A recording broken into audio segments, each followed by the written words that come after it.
We're hanging out Steamboat Springs, Colorado for Music Fest and just had breakfast. BJ Barham, how are you, man? How are you?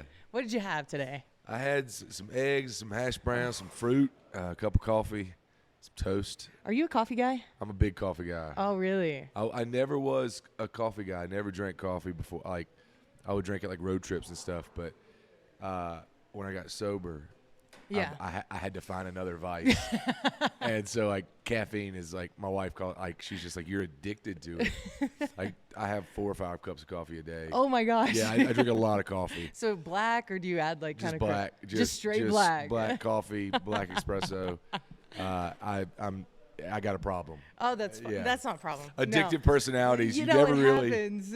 It's one of those things where, like, I gave up one thing, and I look at it like I make far less questionable decisions caffeinated than I do when I was drinking. So I feel a lot better about life. I love that. So, you're a huge NC State fan. Massive. Oh my gosh. And I was hoping y'all would get to eat the Pop-Tart because I was wondering what it tasted like. I had field passes for that bowl game, and so the coaches told me, like, if we win, are you going to eat the Pop-Tart? And I was like, absolutely, I'm going to eat the Pop. I'm going to jump. I'm going to let everybody else get it first. Right. And I'll take the remnants, but I'm definitely going to eat the Pop-Tart for sure. I mean, that was probably the wildest thing that somebody could have ever came up with a bowl game. And I think next year we're going to see, because I want to say up until the Michigan-Alabama game, it was the highest watched bowl game Oh, of yeah. any of them. Yeah, I that was one that I wanted to know what happened. Yeah, everybody with was that like, Pop-Tart. is that Pop-Tart really edible? Are they really going to eat the Pop-Tart? And I think you're going to see a lot more bowl sponsors figure out how to do something how to do it. like Because that. I know the next week at the same place in Orlando, Camping World Stadium, they had the Cheez-It Bowl, and the Cheez-It mascot was holding up a sign that says, "I am not edible." And I thought that That's was creative. I thought man. that was great. I thought that was really great.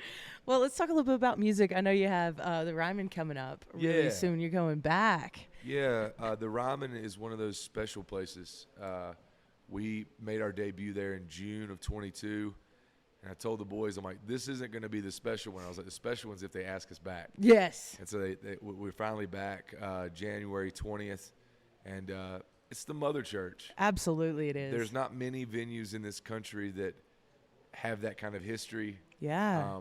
Any band you love on their way up, on their way down, has played that room, and it's overwhelming when you stand up there on that stage, and you look out and you think about who stood there before you. It's a powerful place. Did you get nervous the first time you played there? I don't get nervous at shows anymore. It really hit me at sound check. Oh, okay. So, like, when you're sitting there sound checking and you're just, like, surrounded by the ghost of the people that have been there before you. Right. The shows are shows. Yeah. Once I get on stage and that first chord hits, I'm at work. I know how to. Yeah. I know how to do that. It's easy money for you then on. Yeah, I know how to do it. It's muscle memory takes over, even 100%. if nerves get in the way. But sometimes, like, the really big moments for me, like when we made our Grand Ole Opry debut, Yeah. the Ryman.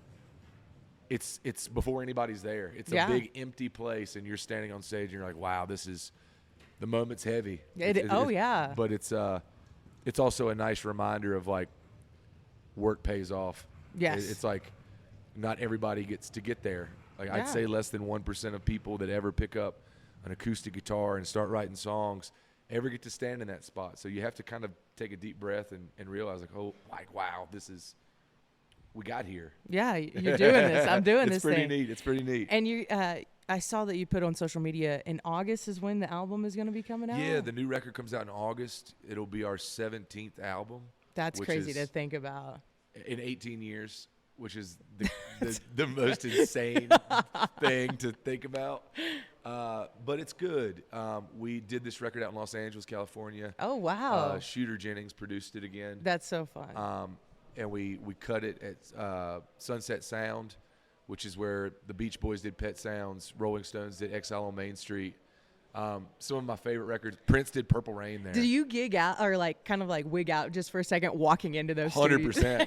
It's like your favorite thing. I'm like a child. Like, when you walk into a studio and you know every record that's been made there, it's hard not to. Yeah. It's like I can't. I don't know what to equate it to, but like when you walk in, you're like, there's pictures of the people that you grew up idolizing sitting on the same couch that's still sitting there. And so That's you can so sit cool. down and be like, wow, this is where Elton, like, because Elton John was recording a record across the room. Like, Yeah. he was in Studio B Oh my gosh. and we were in Studio A, and it was just like, oh, that's like, This is we kinda pulled up cool. and we pulled up and there was like a parking spot for like Elton John, and you're like, what is life right now? Like, how is this happening? But it was special. It was really special. Absolutely, man. Well, being up here too, talking out here on the mountain, you've been playing here for how many years? This is my 9th Steamboat. 9. It's okay. It's got it. Oh, no worries. Yeah. It's my 9th Steamboat. We took last year off, but pretty much every year since 2013, we've been coming up here. That's crazy. There was the COVID year where everybody had off, Yeah. and then we took off last year just to kind of take a deep breath, Yeah. and then now we're back at it. Oh, it's good. It's good to have you back up here. I'm excited for new music coming in August from you guys. Yeah, you guys will probably get a single a couple months before that. I'm ready for it. I am ready for it. I love getting to see you out. And one last thing I have to ask you about was playing the Hangover Ball. Okay, you just played that. I was jealous. So I've done 11 straight Hangover Balls. Oh my gosh. And they've all been great. They've all been really fun. They're always, Cody Canada does a really good job of like packing the lineups. Yes, y'all. That was unbelievable. This lineup was untouchable. 100%. I told him you're never going to beat this one because go out on top. Because the B team was John Fulbright, Jamie Lynn Wilson, and Mike McClure. Like, that's your like B team. Like, get out of here. Like, yeah, come on. That's like a murderer's row, and that's your warm up. And so then the A team this year was me, Evan Felker, Robert Earl Keen, and Cody Canada. And you're just like, what just happened? And it was really special because, Robert, retired, and so a lot of people were like, "There's no way I'm ever going to get to see Robert Earl Keen." Yeah, this is one of those moments. Play songs again. So when he got announced, everybody got excited, and then once Felker got announced, like the day of. yeah, people lost it. Like people lost it, and it was really nice because like everybody I felt was operating on their A game. Yeah. Like Felker crushed, like absolutely owned that place. Man, I saw all those videos from that. I was just like, And we could why do I have all to be in Texas when this is going on in Tulsa? we could all kind of feel it on stage. Like this is kind of special. Like me and Cody and Evan were looking at each other like, what is going? Like when you're sitting on stage beside Robert O'Keefe, he's playing "Feeling Good." Yeah, like, yeah. Like you're just like. You're like, why am I this close to this coolness? Like, I don't belong here. And it was funny because, like, it was fun. There was no pressure. It was like a bunch of kids who got together and said, okay, you play your best song and then I'll play my best song. Oh, that's so cool. And it was fun because the crowd took the ride with us. The crowd was singing along to every song. Oh, my Any four of us played. And it was just special. And, like, Robert and Cody are really great guitar players, so they were doing, like, guitar solos over all of our songs. And there's very few times in my life where I'm going to be able to look out to the crowd and go, okay, y'all, put it together, Mr. Robert O'Keefe on lead guitar. Like, you don't get to do that. You don't get to do that ever. So it was really special. And Cody does a really great job. I think he's done like 25 of those. Yeah, they've been doing that for it was such a cool. And such so a fun thing. it's funny because I'm the young guy, and I've done it 11 years in a row, and I'm still like the young buck. You're the young guy out there. But yeah, it was a special night, and it's one of those nights where I'm glad. There's going to be a lot of people that lie to their kids and say they were at that show. Yeah. But there was only about 2,000 kids there.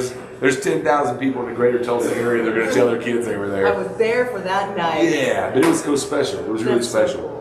Well, new music coming out in August. Be on the lookout. BJ, thank you so much for leaving breakfast to come hang out with us today. Thanks a ton for having me. Heck yeah.